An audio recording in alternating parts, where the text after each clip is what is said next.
രാം നാരായൺ രാം. ഇന്ന് നമുക്ക് രാജ്യത്തിൻ്റെ ഭാവി, അതായത് ഇന്ന് യുവാക്കളുടെ അവസ്ഥ എന്തെന്ന് സംസാരിക്കാം. യുവാക്കൾ രാജ്യത്തിൻ്റെ ഭാവിയാകുന്നു എന്ന് പറയപ്പെടുന്നു.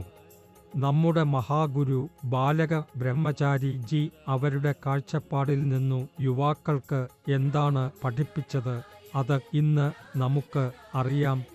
കാരണം ഇതുവരെ നാം ആത്മീയത, മതം, ജാതി എന്നിവയെക്കുറിച്ചാണ് ചിന്തിച്ചത്. പക്ഷേ ഇന്ന് നാം യുവാക്കളെക്കുറിച്ചാണ് ചിന്തിക്കുക.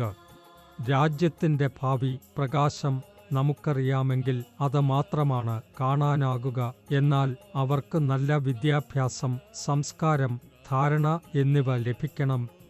ഇന്ന് നമുക്ക് ഓരോ യുവാക്കളുടെ മനസ്സ് പണത്തിന് മുന്നിൽ ഓടുന്നുണ്ട്. എങ്ങനെ കൂടുതൽ പണം സമ്പാദിക്കാം എന്ന് അവർക്കുള്ള യുദ്ധമാണ്.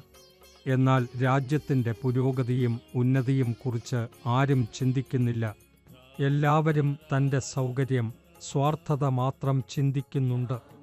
യുവാക്കൾക്ക് അവിടെ ഇന്നത്തെ കാലത്ത് വെറും മനസ്സുകൊണ്ട് മാത്രമല്ല, ഹൃദയത്തോടുകൂടി ചിന്തിച്ച് പ്രവർത്തിക്കണം. പണമെന്തായാലും പിന്നിൽ ഓടുന്നതിനെല്ലാം കഴിയില്ല. എങ്ങനെ ജനങ്ങളുടെ ഗുണം ചെയ്യും, പ്രകൃതിയുമായി എങ്ങനെ ബന്ധപ്പെടും, അവരുടെ അന്തർബോധം എങ്ങനെ തിരിച്ചറിയും, ഈ കാര്യങ്ങൾ ഇന്ന് യുവാക്കൾ ചിന്തിക്കണം. എന്നാൽ നമുക്ക് പ്രകൃതി അറിയുമ്പോൾ, അതുമായി ബന്ധപ്പെടുമ്പോൾ അവൻ്റെ നിയമങ്ങൾ പിന്തുടരാൻ സാധിക്കും. പ്രകൃതി ഒരു നിയമത്തിൽ പ്രവർത്തിക്കുന്നു. അവിടെ എത്രയും ശരിക്കും വിഷമം, ക്ഷോഭം ഇല്ല. എല്ലായ്പ്പോഴും സമാനമായ ദർശനം നൽകുന്നു. അതുപോലെ നമ്മൾക്കും ഇത്തരത്തിലുള്ള നിയമങ്ങൾ പിന്തുടരാൻ വേണം. നമ്മൾ അല്ലെങ്കിൽ ഇത്തരം പ്രവർത്തനങ്ങൾ ചെയ്യുമ്പോൾ മാത്രം നമ്മുടെ രാജ്യത്തിൻ്റെ ഉന്നതിക്ക് ചിന്തിക്കാൻ കഴിയും.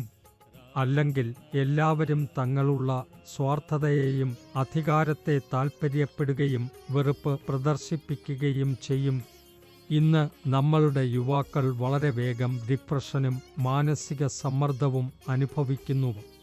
അതിനാൽ എല്ലാ യുവാക്കൾക്കും ധ്യാനം ചെയ്യേണ്ടതാണ്.